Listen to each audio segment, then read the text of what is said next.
right, South Jersey, it is July, and that means it's time to recap the month that was in June. I'm meteorologist Joe Martucci with the Something in the Air podcast, brought to you twice a month, the first and third Wednesdays of the month. And join with me, as we always do at the beginning of the month, New Jersey State climatologist and distinguished professor, Dr. Dave Robinson. How are you, Dr. Robinson? I'm just fine. How are you? I'm doing good. You know, life, as at least I know it, has returned kind of back to normal. I'm back in a shirt and tie, and I have a suit jacket that I don't have wearing right now. So I'd say things are kind of going back to normal. But I see you are still working at home, keeping safe. That's always good. I sneak into the office a couple days a week, and it's quieter there than anywhere I can think of. But it's very fortunate to be in the position where I have that little bit of flexibility. I understand. It's good to be on top. It's good to be king of the New Jersey climate world. What king? I'm looking at him right now. All right. So, we look at June, and a couple of things stick out to mind with me. One, relatively dry. The other one, we had a derecho at the beginning of the month, and that's actually where I want to start off. And this was way back, so we're going to have to jostle our memories, go all the way back to June 3rd, where we did have a derecho come through parts of South Jersey. Really, it was more of just like north of Philadelphia, going into Burlington, and just got portions of Long Beach Island and Atlantic County. But it did bring wind gusts in the 90s, like we usually see during a derecho. And, just to let everybody know, to have a derecho, it's actually a technical term. You need to have at least, I believe, and you can correct me if I'm wrong, 240 miles worth of wind damage that was continuous. And that we did see as it started in western Pennsylvania, worked itself all the way to the coast. But LBI got absolutely pounded with strong winds. Again, there were two that were in the 90s, 92 and 93 miles an hour, several in the 80s. There were power outages, though I will say not as many as I would have thought. So I guess that's some good news. But what can you share with us about the derecho that we did have? Yeah, it was an impressive event. Not forecast well in advance, although we knew there would be storms that day. There had been storms earlier that morning in North Jersey that dumped the most rain they got the entire month. And then people may remember later that afternoon and evening, there were strong storms came down the Atlantic City Expressway, basically. So it was our, by far, most active day of the month. I call it an Uber squall line. It's generally, there's usually not rotation. Very rarely will you have a tornado associated with it, but it's just like a plow that's coming through. And it's not just the speed of the winds associated with it, it's how quickly they come on you, because the forward movement of that event was like 60 miles an hour. Yeah. It made it from Erie, Pennsylvania to LBI in, I think it was about 5.5 hours. Yeah. So that was really trucking. So it was quite the event. Yeah, they move at highway speeds. I mean, if you're pretty much driving along the expressway, that is how fast this storm was moving. And, I should be remiss without saying, we did have those severely warned thunderstorms during the afternoon. And I think I've been here for about 2.5 years. It was the busiest day of my Press of AC career. I've had longer days, but I haven't had a day that was so jam-packed, because you had the derecho coming, and you prep for all that, writing out severe thunderstorm watches, getting that out to people, doing live streaming when the event actually came through. And then that was done. Maybe I had 15 minutes to eat something, and then bam, we had severe thunderstorm watch come again, our second one in the day. And then you just had to watch for these storms again. So it was just, a lot of updating, a lot of, getting the word out to people. I think it was pretty well received. So, thank you everybody who, was able to watch. But man, I mean, it's rare to be talking about 2 severe thunderstorm watches in a day. Actually, I talked to Gary Sikowski, who was the meteorologist in charge for the National Weather Service in Mount Holly. And I said, when was the last time we had something like this? And he said, I don't know. He can't remember when we had 2 severe thunderstorm watches in one day. He said, I'm sure it happened, but I can't remember it off the top of my head. And we hadn't had a derecho pound New Jersey proper really since, I guess it was June 29th, 2012. Yeah. So it gave South Jersey stronger winds than Sandy did just months later.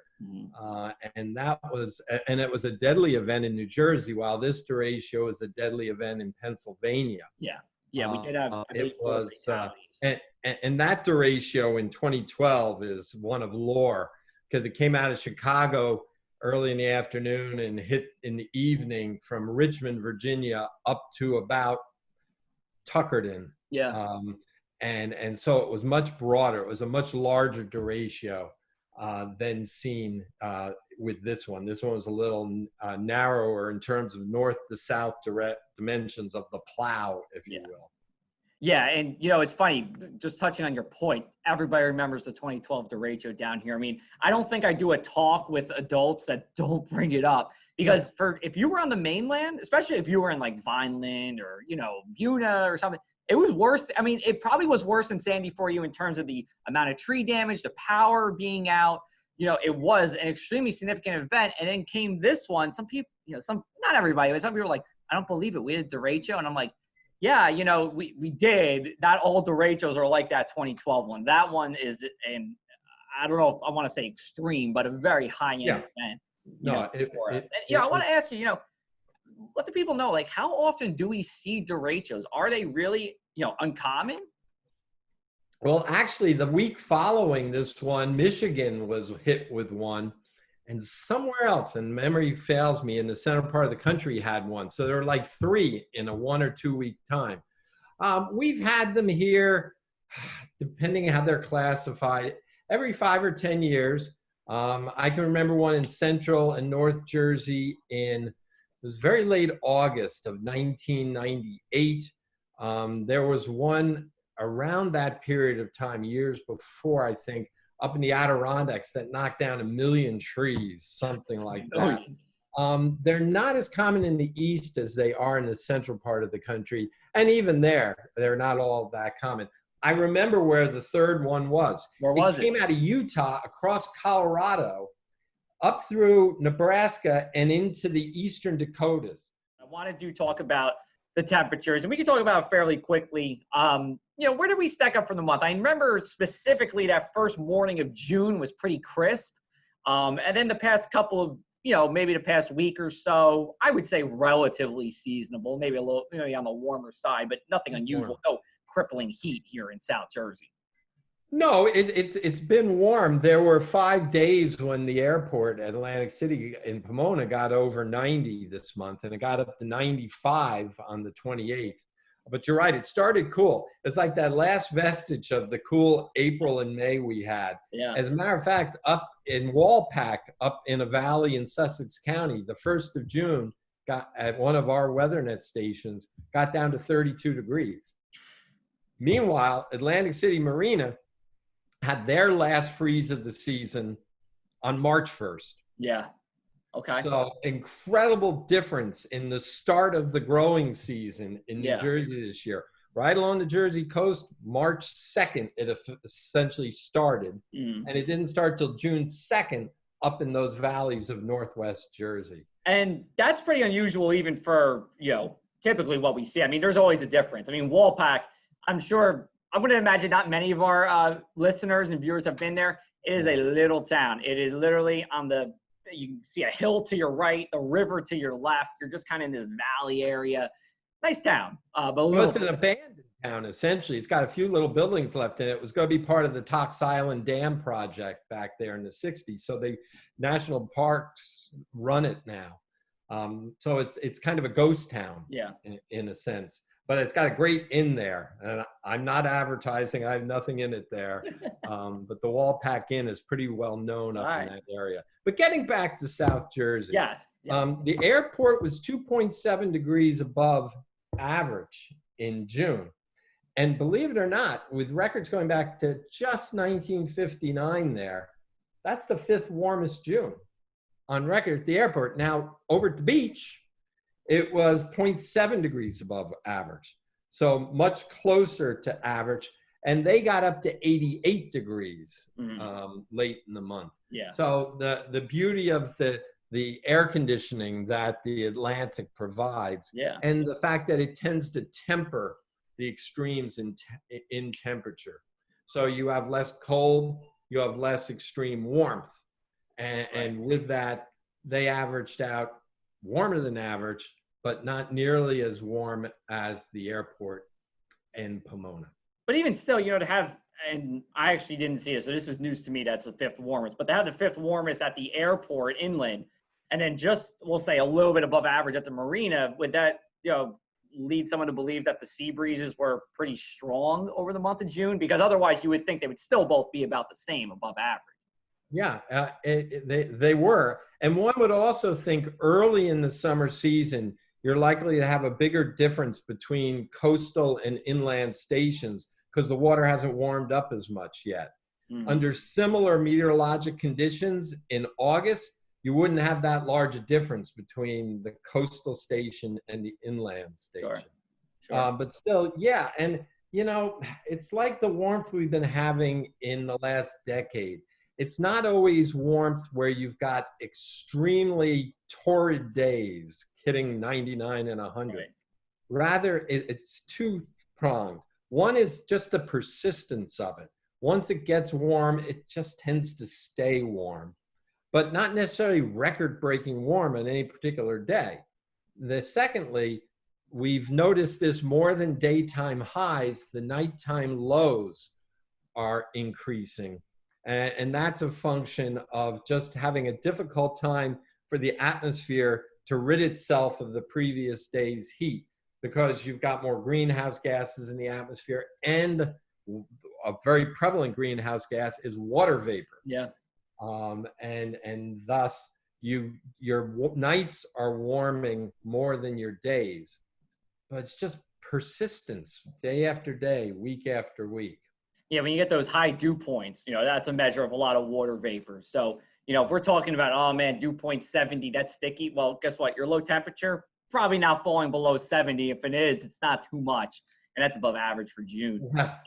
Your temperature can't fall below the dew point. So you've got to dry out the air. If you go to bed and the dew point's 72, 73, you're not going to get cooler than that overnight unless you get a dry air mass move in and replace that humid air. Unfortunately, on several occasions, we've been able to swap out the humid air from drier air. So we haven't been locked into, say, a 5 or 10 day period of really excessive humidity. Right. We have to wait till July and August for that. Yeah, we got plenty of time for that. We're just entering sticky season. We got plenty of time for that. And especially down here, I'll say in southeastern New Jersey, your Junes aren't really all that bad. It's really not, just because of the sea breezes that do come in. Because, I saw plenty of days, where Philadelphia is, 5 degrees warmer than even what the airport is, in Egg Harbor Township. So, it's not the worst time of year here in South Jersey, that's for sure. All right, so let's talk about precipitation. And I think a lot of people are crying because their lawns are brown. I know outside the press, our lawn is brown here in Pleasantville. It's kind of been a hot topic over the past couple of days here to wrap up June. I looked at 3 different sites: Atlantic City Marina, Atlantic City International Airport, and Millville. All were below average, but as we know, it's June. Thunderstorms. Some of you get a quick inch of rain, some of you don't. So you have the data for, I guess, overall, how are we ending up in South Jersey? We're ending up on the dry side overall. And as you said, there are some exceptions I'll mention in a moment. But Cape May County, I know you love Cape May County. I love Cape May bubble. Driest place in the state.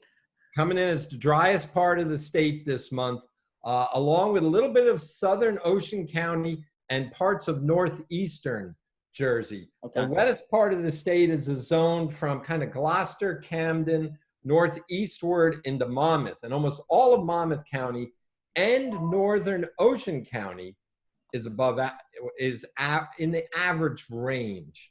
Monmouth County never fails to disappoint weather-wise, I feel like. Some places, but there's some really interesting numbers here for all the weather geeks out there. The airport of 2.59 inches, that's 41/100ths of an inch below average. On the dry side, but a few storms hit them along the way. Now you go over to the coast, And the marina only had 1.60 inches of rain, which is 99 hundredths below average. They're normally drier than inland, Sure. as the coast kind of takes the energy out of the storms as they approach the coast. But still, an inch below average. But what's really interesting, you look back in Cape May County, the driest station of our CocoRa's group in the state is Sea Isle City with 66 hundredths of an inch of precipitation. Good for the beach, but not good for your lawn. Exactly. Yeah. But go up the coast to Lakewood in northern Ocean County, and they had 7.77 inches of rain. And that's the wettest station of the 200 CocoRa stations around the state. So the northern and southern part of your viewer area has a reader area and viewer areas had the widest range of precipitation. And you're right, it comes with big hits. A station in Sewell over in Gloucester County 2 Saturdays ago had 4.34 inches of rain in 70 minutes.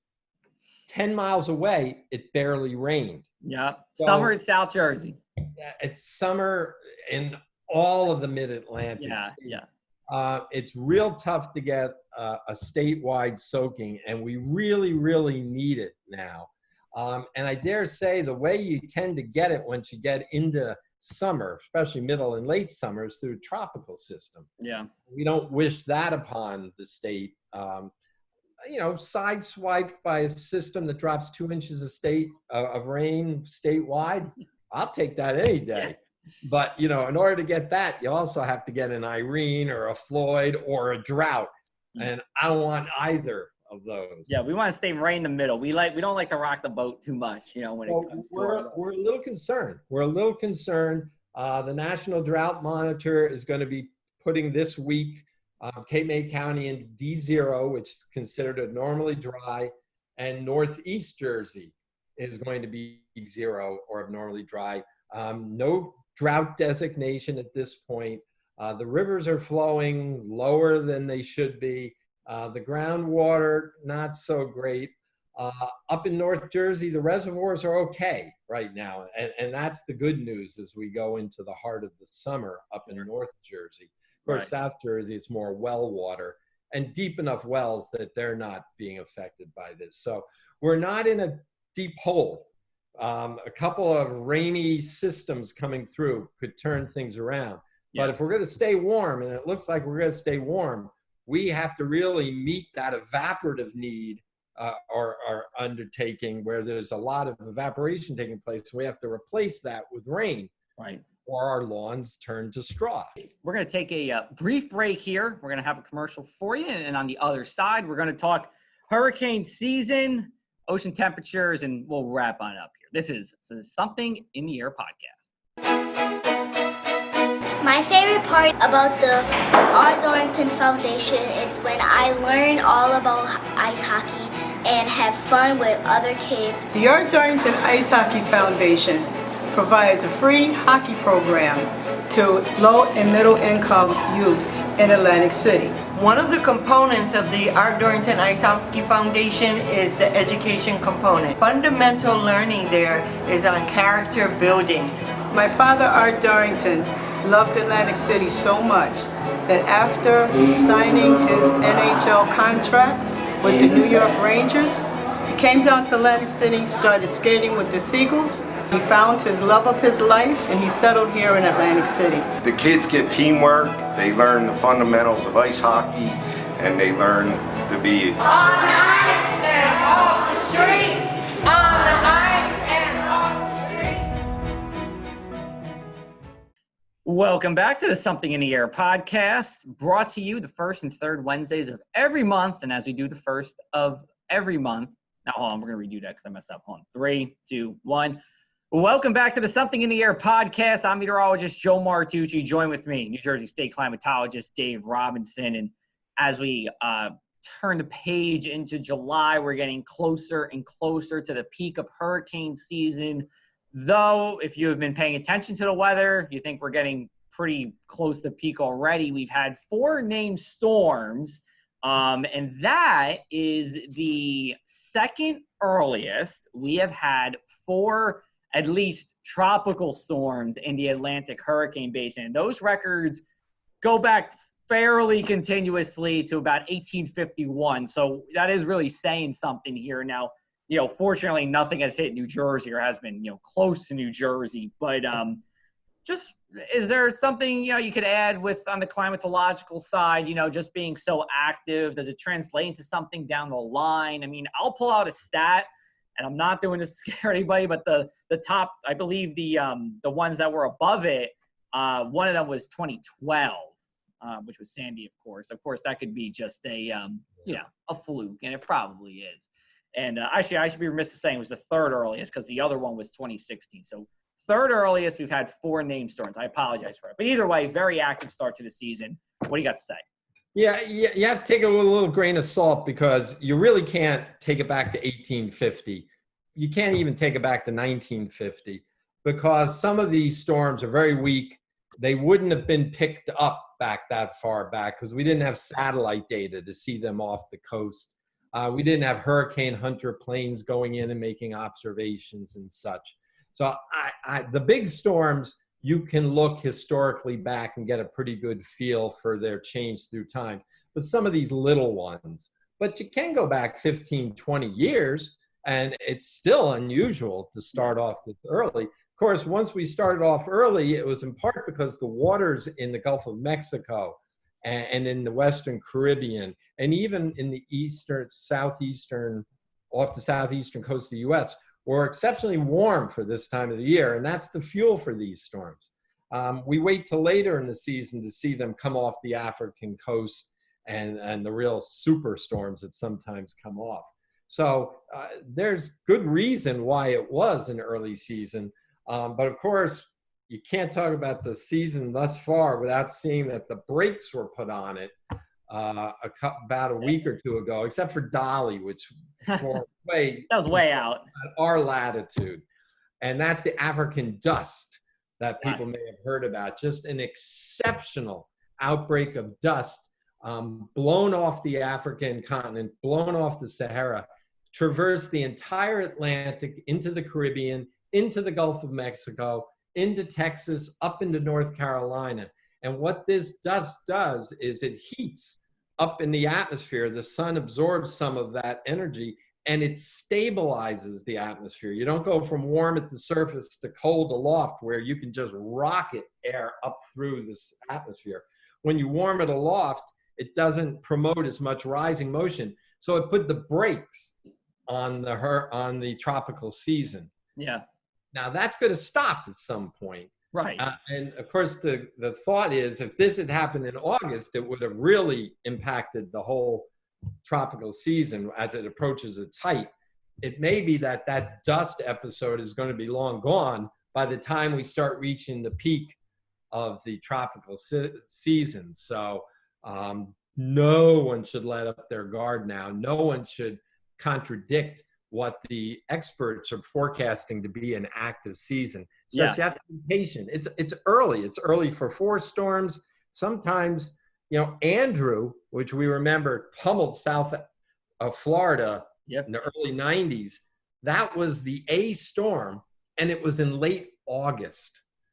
That was a very quiet year, but it only took that one storm. Yeah, and two thoughts on that. One, it really does only take one storm for it to be active in New Jersey. If Andrew came to New Jersey, we would say, oh my gosh, it was crazy hurricane year. But in reality, it was relatively calm, over the Atlantic basin. The second thing with the dust too, I feel like, and this is technically called the Saharan air layer. I feel like this has been another one of these derecho or polar vortex or bomb cyclone moments where, those of you who might be listening or watching wasn't familiar with this until now.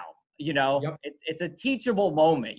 We've been getting these, and I feel like maybe they're happening more often, but it really is one of those moments where we can open people up to another little segment, of the weather world. And, we should say, the Saharan air layer, the Saharan dust is by no means unusual. It is very common throughout the year. However, to the extent where you're seeing pictures in Texas, I have a friend of mine in Texas, you know, in Austin, who sent me a picture of this hazy sky, and San Juan had air quality issues.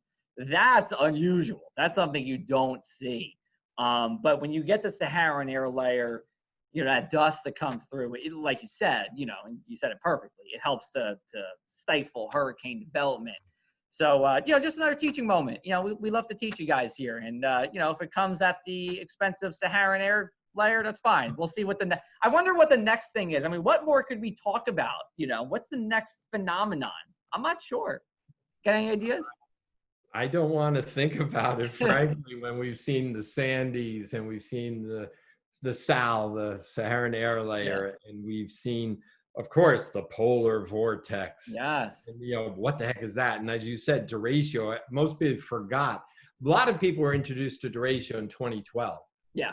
But many forgot about it since that time. Right. So next, I sure as heck hope it's not, you know, an unusual tornado in New Jersey. I mean, we've had one already this year, and last year the second most on record, but they were all thankfully very weak. Right. So we don't need that as a teachable moment. We don't need a wedge tornado. We won't get into that. We don't need a wedge tornado coming through New Jersey. Hopefully we're done with our weather, you know, the active weather, you know, for the rest of the year. Let's just briefly touch upon water temperatures. I know you did already. We've been above average, you know, even here along the coast. So not to say that that's going to necessarily develop all these hurricanes, but in the event that there was one and it was to come this way, it would help to maintain it straight. Granted, we stay above average. There was a lot of ifs in that statement, but you know, anything to touch upon with the water temperatures, you know, and let me ask you, I'll ask you this, you know, from a climate perspective, how fast has our water temperatures been rising, you know, temperature-wise here in New Jersey? That's a really good question. And I will admit, I haven't looked at it as much as my marine science colleagues, but they have warmed. But as we often see with ocean temperatures, they're more modest in their warming and cooling, whatever it may be, than atmospheric temperatures. Water is the great modifier or moderator, I guess you could say, with its heat content. So they have warmed. There's areas they've warmed more. Just a couple of summers ago, very warm water got into the Gulf of Maine. And while we had a humid summer, they had an incredibly unusual summer because the Gulf of Maine waters were so warm. Right. But it gets tricky down here because, as I think you know, maybe we've talked about it before, our warmest days for atmospheric warmth are often your coldest surf temperatures. Yes.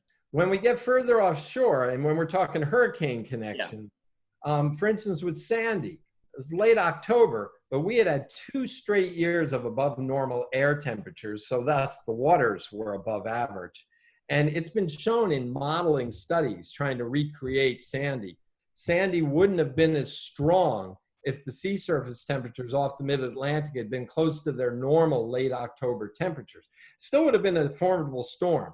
See, and that's the thing when you talk about climate change. It's not like something comes out of nothing. Right. It just makes the extreme more extreme in the case of Sandy. So that storm held together as a stronger storm further up the coast because the sea surface temperatures were above average for late October.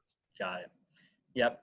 All right. So with that being said, I think we covered it all. This was a pretty hefty month here. I think we extracted all the juice we could out of June. What's going on at the Climate Office, or I should say the Climate Home Office? Anything new and exciting in June? Anything looking forward to in July? We are keeping busy. We've been able to get out in the field and do a lot of calibration of our rain gauges and cleaning of our sites and all around the state, because you know it's a very isolated work as we visit these weather stations. So I've got a terrific crew doing that. In the office, we continue to migrate our network into the cloud, which is going to save computing costs for a hardware department and also free up some time for my IT staff to come up with some new maps, which we're working on and we'll be releasing soon. We're doing a couple studies on wind and coastal agriculture.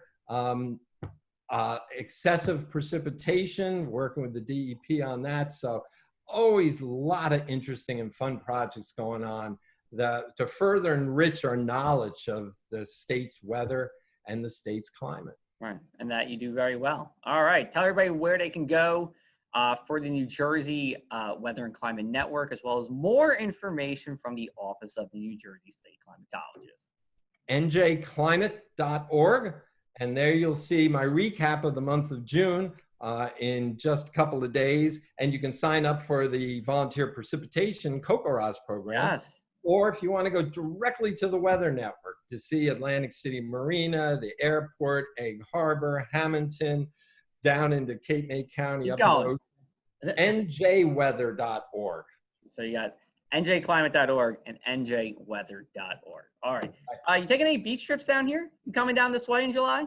We're taking our bikes to Sandy Hook in a couple of days to ride the bike trail there. But so you gotta come all the way down. We are exploring the possibility of not leaving the state this summer, not what we had planned, and maybe visiting our favorite spot down in Cape May later this summer. Beautiful. All right. Well, hopefully there'll be some rain in Cape May between now and then, so you can look at some nice greenery walking around. Between now and then, but not then. Right. Correct. Between now and then, but not when you arrive. We want nice and dry. So with that being said, this is the Something in the Air podcast brought to you by the Press of Atlantic City. I'm meteorologist Joe Martucci. He is New Jersey State Climatologist, Dr. Dave Robinson. We have a good episode for you the third Wednesday of July. Dr. Robinson, you might want to listen to this. We have our very own staff writer, Vincent Jackson. He has 5 songs for 5 different categories of weather. He is ranking the top 5 weather songs. So he does 5 for heat, 5 for storms, 5 for wind. I can't remember the other 2. So we're going to have him third Wednesday of July. That one I'm very much looking forward to. That sounds great. Yeah, we're gonna say it's our first time doing an in-office one with someone I work with. So I think the vibe should be pretty good. And Did you we'll say get you're going to sing? Did you say you're going to sing? I mean, if the people want me to sing, I will sing. But only if Vince does it with me. I'm not doing it myself. Do the people really want you to sing? That's, if you ask my fiance, she would say no, even though I might think otherwise. Hey, hidden talent. I was in a 50s group in college.